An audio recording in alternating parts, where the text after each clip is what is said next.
Let's talk to Leon Emirali, their former government advisor, because we've got a lot to talk about here. Not just the Suella Braverman story, but HS2 as well. Leon, very good morning to you. Morning, Mike. Very nice to see you. Welcome to the first Independent Republic show of the autumn, I'm going to call it. I'm going to call it a new season, like they do in America, because it sounds big and flash. But let's kick off with this Suella Braverman speech that she's going to make, because I seem to remember, you might have a better memory than me, she came out with something similar to this a while back and was roundly criticised by people who just made fun of her and said, look, she's now ridiculous. She's now talking about 1 billion people coming here because they can. Of course, nobody thinks that's actually going to happen. But she's right to say what she said, because the refugee rules now are simply not fit for purpose, given the world we now live in, right?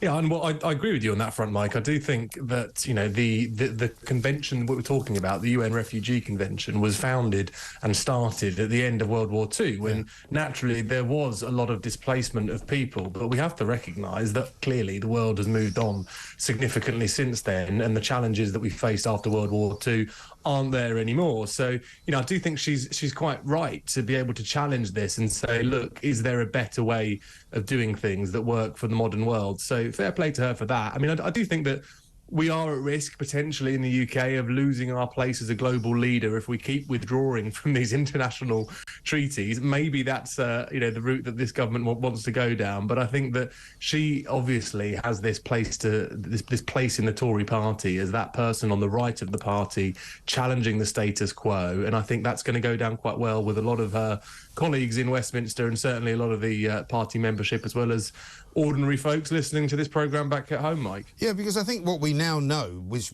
obviously I've been banging on about for years, is that this is a massive crisis for the world. It's not just a crisis for Britain. Britain, in a way, can't act alone, because that wouldn't really work. But other countries are now beginning to see the dangers which are coming their way. I mean, we've now got France basically patrolling their border with Italy in a way that they haven't done for many, many years. We've got the Germans saying they're not taking any more refugees from Italy. And when you look at what's happening in Italy, in Lampedusa, for example, it's horrendous.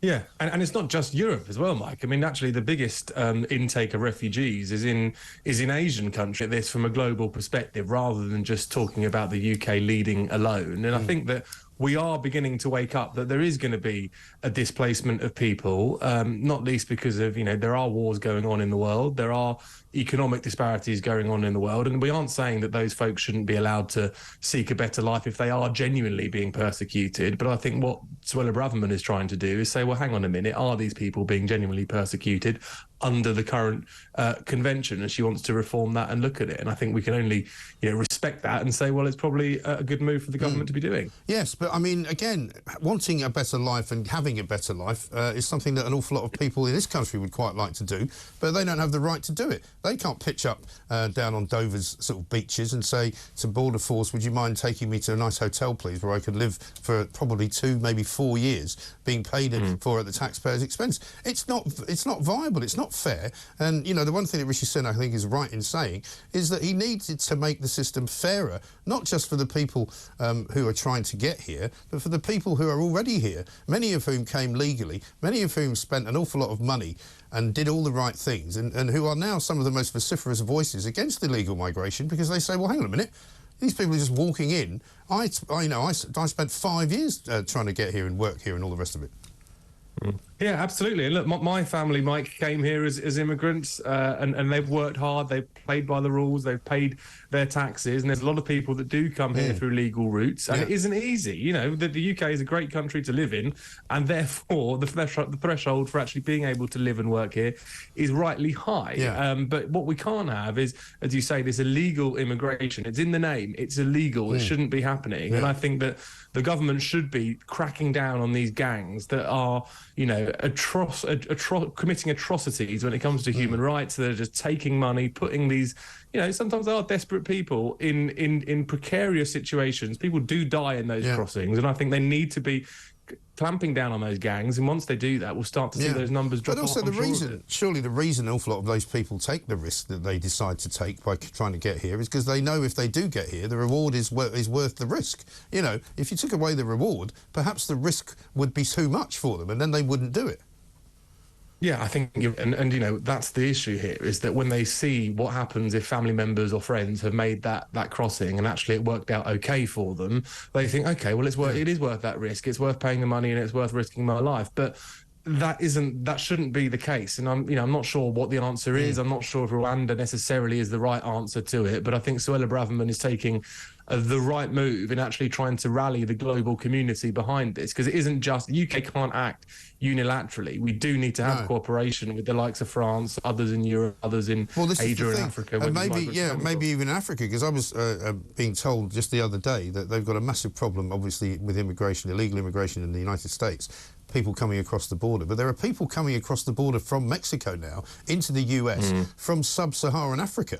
So they're obviously getting themselves from Africa to South America, working their way up through Brazil, getting into Central America and getting into Mexico. And suddenly you've got to ask the question: how are they getting that far across the oceans?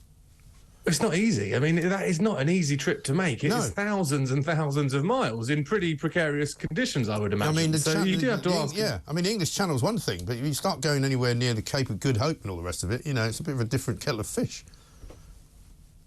Very much so. And I think, you know, that just talks to the level of organisation that these gangs have when it comes to human trafficking, ultimately. You know, you can't just do that on a whim. You have to plan that meticulously, which they've clearly done. This is a criminal enterprise that we look at with international movement of people, illegal movement of people. So, you know, there has to be a crackdown on those gangs. There has to be a lack of incentives to come here. And once they do get here illegally, what's the repercussions of that? What's the redress? Because you can't just say, "All right, you've made it here, so you know, good on you. Welcome to America. Welcome to the UK."